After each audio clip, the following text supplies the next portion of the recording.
Hello, this is physics with Swapnil. तो आज अपन revise कर रहे हैं चैप्टर इलेक्ट्रिसिटी। ठीक है, तो हमने एक कंडक्टर लिया है। ठीक है, कंडक्टर क्या होता है आप कॉपर वायर समझ सकते हो। कॉपर वायर तो सबने देखी है ना। तो उस कॉपर वायर में क्या होता है, जो इलेक्ट्रॉन होते हैं वो मूव करते रहते हैं, वो फ्री होते हैं, तो किसी एरिया को क्रॉस भी करेंगे। तो जब इलेक्ट्रॉन किसी एरिया को क्रॉस करते हैं तो हम बोलते हैं उस एरिया के थ्रू क्या है, करंट है। क्या हम बोलते हैं, करंट। अब इलेक्ट्रॉन एक इलेक्ट्रॉन क्रॉस कर सकता है, दो कर सकते हैं, तीन कर सकते हैं। ठीक है, तो इनके ग्रुप को या हम बोले एन ई। एन मतलब होता है नंबर ऑफ इलेक्ट्रॉन। एन क्या होता है, नंबर ऑफ इलेक्ट्रॉन। और ई की जो वैल्यू होती है वो होती है 1.6 इंटू 10⁻19। इन्हीं के ग्रुप को हम बोलते हैं क्यू। क्यू मतलब चार्ज। क्यू मतलब चार्ज। इन्हीं ग्रुप को बोला जाता है चार्ज। ठीक है, ग्रुप ऑफ इलेक्ट्रॉन। ठीक है, और n की जो वैल्यू होगी वो क्या होगी, 1 2 3 एंड सो ऑन। देखो ऐसे तो होगी नहीं, आधा या। ठीक है, तो आपको ये समझ में आ गया होगा चार्ज क्या है, ग्रुप ऑफ इलेक्ट्रॉन्स है। ठीक है, इलेक्ट्रॉन फ्री होते हैं, एरिया को क्रॉस करते हैं, तो क्या आ जाता है, करंट। तो करंट भी डिफाइन कर देते हैं। जो करंट डिफाइन है वो होता है Q/T। और Q की वैल्यू क्या थी, Ne। तो ये चार्ज किससे आता है, ग्रुप ऑफ इलेक्ट्रॉन से आता है, अपॉन T। तो इसकी जो यूनिट होती है, इसकी यूनिट अगर हम बात करें किस में नापा जाता है, तो एम्पियर में नापा जाता है। किस में नापा जाता है, एम्पियर में। और जो चार्ज है इसकी जो यूनिट है, चार्ज की यूनिट, इसकी यूनिट कूलम है। इसको C से रिप्रेजेंट किया जाता है। ठीक है, इसको किससे रिप्रेजेंट किया जाता है, C से। तो अभी तक हमने क्या समझा, कंडक्टर्स जैसे कॉपर वायर, उसमें क्या होता है, इलेक्ट्रॉन्स होते हैं जो मूव करते रहते हैं। जब इलेक्ट्रॉन एरिया को क्रॉस करते हैं तो क्या आ जाता है, करंट आ जाता है। लेकिन हमने देखा कि एक इलेक्ट्रॉन तो मूव नहीं करेगा, बहुत सारे ग्रुप में इलेक्ट्रॉन क्रॉस करेंगे, क्योंकि वायर में तो इनफिनाइट इलेक्ट्रॉन होते हैं। तो उन्हीं ग्रुप को क्या बोला जाता है, चार्ज। तो हम बोलते हैं when charge crosses an area there is a current. और ये करंट की डेफिनेशन हो गई और ये क्यू की हो गई। आई होप ये तो समझ में आ गया होगा आपको। अब इससे रिलेटेड छोटा सा अपन न्यूमेरिकल देख लेते हैं। न्यूमेरिकल इस तरह से है कि आपको बोला है calculate number of electron crossing area of wire when 2 ampere current flows. जब 2 एम्पियर का करंट फ्लो होगा, ठीक है, calculate number of electron crossing area of wire when 2 ampere current flow. जब 2 एम्पियर करंट फ्लो होगा तो हमें क्या निकालना है, हमें निकालना है नंबर ऑफ इलेक्ट्रॉन। ठीक है, ये क्वेश्चन है। तो हमें पता है I का फॉर्मूला क्या होता है, Q/T। अब हम इसमें I कैसे गैस करेंगे, देखो A लिखा है ना, A किसकी यूनिट होती है, एक इसकी यूनिट होती है करंट की। तो 2 दे दिया है करंट। ठीक है, when 2 ampere current flow for 1 second, मान लो टाइम भी दिया गया है, तो हमारे पास Q आ जाएगा। I क्या है, 2 Q, और T कितना है, 1। तो हमारे पास क्या आ गया, Q कितना आ गया, 2 कूलम।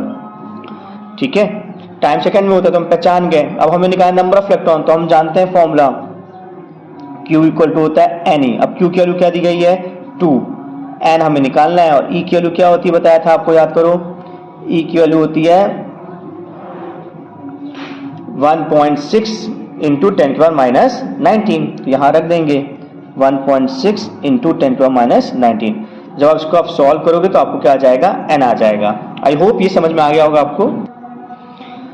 लेकिन आप खुद सोचो कि अगर एक वायर है और उसमें मैंने कुछ LED कनेक्ट कर दी, तो क्या LED वो जलेगी, क्या नहीं जलेगी। क्यों नहीं जलेगी, या एक्सपीरियंस है। लेकिन थ्योरी तो कह रही है कि भाई इलेक्ट्रॉन मूव कर रहे हैं, एरिया क्रॉस कर रहे हैं, करंट है, तो LED को तो ग्लो करना चाहिए थ्योरी के अकॉर्डिंग। तो होता क्या है, ये इलेक्ट्रॉन का मोशन रैंडम होता है। जितने इलेक्ट्रॉन ऐसे पार कर रहे हैं, इस तरफ जा रहे हैं, उतने ही इलेक्ट्रॉन इस तरफ कर रहे हैं एरिया के थ्रू। जितने ऐसा क्रॉस कर रहे हैं एरिया के थ्रू, उसी तरह इस तरफ क्रॉस कर रहे हैं। तो नेट ट्रांसफर 0 है। Net transfer of electron through area is 0। Therefore current is 0, इसलिए करंट भी क्या है हमारा 0 है, क्योंकि नेट ट्रांसफर क्या है हमारा 0 है। आ रही बात समझ में आपको? तो अब क्या किया जाए, नेट ट्रांसफर कैसे लाया जाए, सारे इलेक्ट्रॉन को एक ही डायरेक्शन में कैसे मूव किया जाए? तो हम क्या करेंगे, पोटेंशियल डिफरेंस क्रिएट करेंगे। तो हमारा जो अगला टॉपिक है वो है पोटेंशियल डिफरेंस। ठीक है, तो जैसे आप जानते हो कि जैसे आपको पानी को मूव करना हो, तो अगर पाइप है मान लो और पाइप में पानी भरा है, तो ये पानी मूव करेगा क्या? नहीं करेगा। लेकिन जब आप ऐसे पाइप को कर दोगे, थोड़ा सा टेढ़ा कर दोगे, तो पानी तो मूव कर जाएगा ना। पानी क्या कर जाएगा? मूव कर जाएगा। तो आपने क्या किया है, आपने प्रेशर डिफरेंस क्रिएट कर दिया। क्या कर दिया? प्रेशर डिफरेंस, पानी को मूव करने के लिए। उसी तरह इलेक्ट्रॉन को एक डायरेक्शन मूव करने के लिए हमें क्या चाहिए? Potential difference. वो कौन क्रिएट करेगा? तार को ऐसे कर दे, क्या इंक्लाइन कर दे तो बल्ब जल जाएगा? ऐसा तो नहीं होता है। तो बैटरी लगाते हैं। क्या लगाते हैं? बैटरी। तो ये जैसे बल्ब है, तो हमने लगा दी बैटरी। ये बैटरी का सिंबल होता है, ये पॉजिटिव टर्मिनल होता है, नेगेटिव टर्मिनल होता है। तो जब भी हम बैटरी लगाते हैं, तो बैटरी लगाने से क्या आ जाता है? करंट आ जाता है। करंट पॉजिटिव टर्मिनल से जाता है और कहाँ एंड करता है? नेगेटिव। करंट, मैं लिख दे रहा हूं इस बात को, current start from high potential, positive मतलब high potential, high potential, and goes to low potential, और कहाँ जाता है? Low potential. नेगेटिव टर्मिनल मतलब लो पोटेंशियल। ठीक है, लो पोटेंशियल।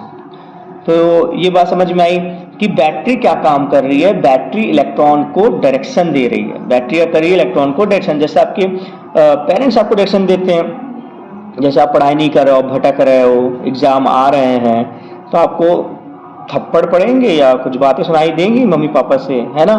तो वो क्या है? बैटरी का काम कर रहे हैं, आपको डायरेक्शन दे रहे हैं। जब डायरेक्शन देंगे तो कुछ रिजल्ट आएगा। वैसे ही है, करंट आने के लिए डायरेक्शन चाहिए इलेक्ट्रॉन को। वो डायरेक्शन कौन दे रहा है? वो आपको बैटरी दे रही है। ठीक है, तो जब बैटरी हम लगा देते हैं तो क्या होता है, जितने भी अब इलेक्ट्रॉन हैं सब ऐसे ही क्रॉस करेंगे, कोई ऐसे क्रॉस नहीं करेगा।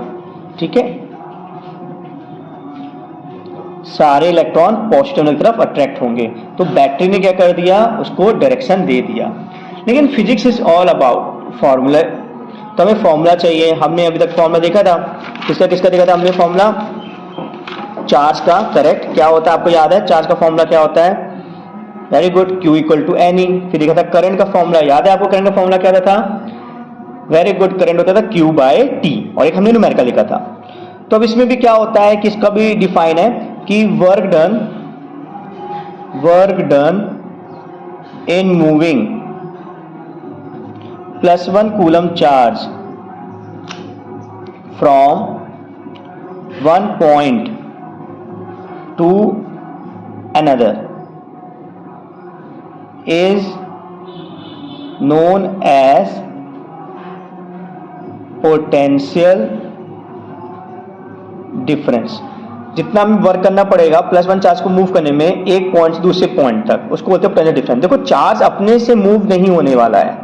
ठीक है, चार्ज अपने से मूव नहीं होने वाला है कि खुद अपनी इच्छा से वो चले जाएं। जैसे आप अपना एग्जाम्पल सोचो कि आपकी खुद की इच्छा नहीं होगी आप स्कूल जाने की। अगर हॉस्टल वगैरह में होते, कहीं और होते, तो नहीं जाते, बाहर रहते स्कूल, जब मर्जी आती जब जाते। लेकिन पेरेंट्स हैं, पेरेंट्स पिटाई लगाएंगे। ठीक है, तो आप पे पेरेंट्स क्या कर रहे हैं? वर्क कर रहे हैं आपको एक जगह से दूसरी जगह ले जाने में, क्योंकि आपको मन भटकता है, फ्री हो आप, सिस्टमैटिक नहीं हो, एक डायरेक्शन में नहीं जा सकते हो, पेरेंट्स जरूरत है। उसी तरह बैटरी की जरूरत है। बैटरी करती है, वर्क करती है। जैसे कि इलेक्ट्रॉन है, ये इलेक्ट्रॉन है, उसको हमें A पॉइंट से B पॉइंट तक ले जाना है। अब ये थोड़ी जाएगा अपने से, वो तो कहीं भी जाना चाहेगा अपने से, यहाँ जाना चाहेगा, यहाँ जाना चाहेगा, कहीं भी जाना चाहेगा। शायद जाए ना, यहीं बैठा रहे या यहीं पे घूमता रहे। ठीक है, लेकिन जब हम बैटरी लगा देंगे, तो ये बैटरी सब कान पकड़ के खींच के वर्क करेगी। ये बैटरी क्या करेगी? इस पे वर्क करेगी, और वर्क करेगी तो कान खींच के यहाँ से यहाँ ले जाएगी। तो यही तो बैटरी का काम है कान खींच खींच के एक एक इलेक्ट्रॉन को ले जाना, दिशा में ले जाना, यही तो वर्क डन वो कर रही है। तो इसी को हम बोलते हैं पोटेंशियल डिफरेंस V यूनिट होता है, तो work done per unit charge, है ना कितना सिंपल। तो अगर आप एग्जाम्पल से समझोगे, कॉन्सेप्ट समझोगे तो चीजें बहुत ही सिंपल है। फालतू को फिजिक्स को बदनाम किया जाता है कि टफ है, बहुत ईजी है। तो इसको किस में नापेंगे अपन, वोल्ट में नापते हैं। इसका सिंबल होता है V और W क्या है हमारा, इसको नापते हैं जूल में, इसको सिंबल है J। और आपको याद होगा Q किस में नापा जाता है, करेक्ट, वेरी गुड, कूलम में सिंबल क्या होता है, C। ठीक है, अब अपन वही करेंगे, अपन इसके एक न्यूमेरिकल करेंगे, ठीक है, इसको वाइंड अप करने के लिए। तो calculate potential difference when 10 joule of work is done on 2 coulomb charge. अगर 10 जूल का वर्क 2 कूलम चार्ज में लगता है, उसको कान पकड़ के सीधे करने में, तो पोटेंशियल डिफरेंस कितने का होगा। तो हम जानते हैं पोटेंशियल डिफरेंस अब V जो होता है वो क्या होता है, W/Q। इतने सिंपल न्यूमेरिकल है ना, बस एक बार पढ़ना है आपको, एक बार पढ़ लोगे तो सब चीज रख दोगे, 2 1 जाए 2 5 जाए तो ये हो जाएगा 5 वोल्ट। क्लियर है आपको, बन जाएगा ना, यस। तो अब अपन अगला टॉपिक है हमारा रेजिस्टेंस। रेजिस्टेंस है मतलब जैसे इलेक्ट्रॉन है, आप उसको कान पकड़ के ले जा रहे हो तो वो बोलेगा नहीं नहीं मुझे नहीं जाना है स्कूल, बच्चा नहीं बोलेगा मुझे नहीं जाना, पापा नहीं जाना, आज मन नहीं, आज पेट देख रहा है, तो वो रेजिस्टेंस है। ठीक है, तो अपने हर कोई रजिस्ट करता है, हम चाहते हैं कि मोशन हो, सिस्टमेटिक हो, लेकिन वो क्या करेगा, रेजिस्टेंस ऑफर करेगा। ठीक है, अब देखा गया है ये जो रेजिस्टेंस है ये डिपेंड करता है रो एल ए पे। अब ये क्या चीज है, तो रो को बोलते हैं रजिस्टिविटी, एल को बोलते हैं लेंथ ऑफ वायर, और ए होता है एरिया ऑफ वायर। तो हमारा जो रेजिस्टेंस है, रुकावट है, ठीक है, वो किस किस पे डिपेंड करती है, रेजिस्टिविटी। ये रेजिस्टिविटी मटेरियल प्रॉपर्टी होती है, अलग अलग मटेरियल की अलग रेजिस्टिविटी होती है, मटेरियल प्रॉपर्टी होती है ये। इसको कैसे हम पहचानेंगे, ओम मीटर से। इसका सिंबल होगा ओम मीटर, इसका मीटर और इसका मीटर स्क्वायर। ठीक है, आप नंबर के बगल में ये देख लिया करो, पहचान लिया करो, ये दिया गया है और जो निकाला वो निकल जाएगा। इसका सिंबल है ओम, रेजिस्टेंस का सिंबल क्या होता है, ओम होता है। ठीक है, रेजिस्टेंस का क्या सिंबल होता है, ओम। तो जैसे कि आप एक एलईडी बल्ब जला रहे हो, ठीक है, सर बैटरी तो लगाए नहीं, सही बोल रहे हो, बैटरी तो लगा दें। ठीक है, तो एक छोटी तार से जल जाएगी। अब मान लो यही तार तुमने बहुत बड़ी ले ली, तुम घुमा के बहुत बड़ी ले ली, लेंथ बहुत बढ़ा दिया, तो ये बल्ब नहीं जलेगा। क्यों नहीं जलेगा, क्योंकि अगर आप लेंथ बढ़ाओगे, देखो एल और आर सामने सामने आ रहे हैं, तो एल बढ़ेगा तो आर भी बढ़ जाएगा, तो करंट क्या हो जाएगा, काफी कम हो जाएगा। जब करंट कम हो जाएगा तो bulb will not glow, bulb will not glow. ठीक है, अब जैसे आप हीटर यूज करते हैं ना, तो हीटर में क्या यूज होता है, हीटर वगैरह में नाइक्रोम वायर क्या यूज होती है, नाइक्रोम वायर। अब नाइक्रोम वायर की रेजिस्टिविटी क्या होती है, ज्यादा, तो ज्यादा रेजिस्टिविटी है तो रेजिस्टेंस भी क्या होगा, ज्यादा होगा, रेजिस्टेंस भी क्या होगा, ज्यादा होता है। तो नाइक्रोम वायर का रेजिस्टेंस क्या होता है, ज्यादा होता है। ठीक है, और एरिया, जैसे अगर आप एसी की बात करते हो तो एसी में आप मोटी तार यूज करते हो, और फैन में आप कैसे यूज करते हो, पतली तार यूज करते हो। तो अगर एरिया ज्यादा है, अगर एरिया ज्यादा है तो कोई उल्टे है ना, आर और ए है ना, आर और ए उल्टे ना, तो रेजिस्टेंस क्या होगा, कम। तो रेजिस्टेंस कम होगा तो करंट क्या होगा, ज्यादा। इसलिए एसी में मोटी तार लगती है, क्योंकि हमें करंट ज्यादा चाहिए एसी में। इससे तार कैसे लगती है, मोटी लगती है। तो आई होप रेजिस्टेंस आपको समझ में आया है। अगर मैं लिखूं तो इसका है opposition to flow of current, opposition to flow of electron, flow of electron. ठीक है, जो इलेक्ट्रॉन है वो अपोज करता है अपने फ्लो होने के लिए, इसी को क्या बोलते हैं, रेजिस्टेंस बोलते हैं। ठीक है, तो आई होप ये भी समझ में आ गया होगा। अब हम बात करेंगे ओम्स लॉ की। तो देखो हमने अलग अलग पढ़े हैं आई का, आई क्या होता है बताइए, Q by T, very good. V हमने क्या पढ़ लिया, क्या होता है, W बाय Q। और हमने R पढ़ लिया, किस पे डिपेंड करता है, rho L by A। Ohm law इन तीनों को रिलेट करता है। ओम लॉ बोलता है V equal to I R, इन तीनों का। ये हमारा हो गया चौथा फॉर्मूला। ये पहला फॉर्मूला, दूसरा फॉर्मूला, तीसरा फॉर्मूला और चौथा फॉर्मूला। देखो physics is all about formula. Formula तो आपको याद करना ही पड़ेगा, V equal to I R. और मैं बहुत ही कोशिश कर रहा हूँ कि आपको इजी समझ के आप फॉर्मूला आपको समझ में आए और आपको याद हो जाए। तो इसका मतलब क्या होता है, potential difference is the cause of current. ये अपन ने पहले ही पढ़ा था कि बिना बैटरी करंट तो आ नहीं सकता है। बैटरी जो कांच पकड़ के उसको डायरेक्शन दे रही है, तो वही ओम ने सबसे पहले खोजा था और एक इक्वेशन ला दिया, जितने गुना वोल्टेज बढ़ेगा उतने गुना ही करंट बढ़ेगा। If potential difference increase 3 times, current increase 3 times, तो करंट भी 3 गुना क्या हो जाएगा, बढ़ जाएगा। ठीक है, फिर इसका अगर ऐसा है तो इसका ग्राफ जो होता है वो स्ट्रेट लाइन होता है। इसका ग्राफ क्या होता है, स्ट्रेट लाइन होता है। और अगर ऐसे दो ग्राफ खींचे जाएं ए और बी, तो ए का स्लोप क्या है, ज्यादा है, ए का स्लोप कम है। देखो स्लोप मतलब होता है ये स्लोप है, तो एंगल कम है तो स्लोप कम है। और बी का स्लोप क्या है, ज्यादा, तो जिसका स्लोप ज्यादा होता है उसका रेजिस्टेंस भी ज्यादा, और जिसका स्लोप कम होता है उसका रेजिस्टेंस भी क्या होता है, कम होता है। ठीक है, तो आई होप ये भी समझ में आ गया होगा। ठीक है,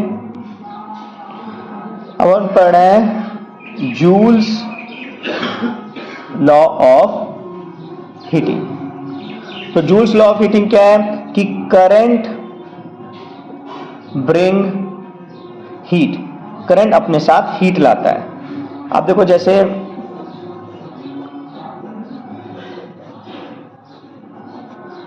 जब बैटरी इलेक्ट्रॉन को डायरेक्शन देगी, कांच पकड़ के ले जाएगी, तो रास्ता खाली नहीं है। ये इलेक्ट्रॉन बाकी जो इलेक्ट्रॉन है उनसे क्या करेगा, टकराएगा। जब भी टकराना होता है, कोलिजन होता है, तो क्या पैदा होती है, हीट पैदा होती है।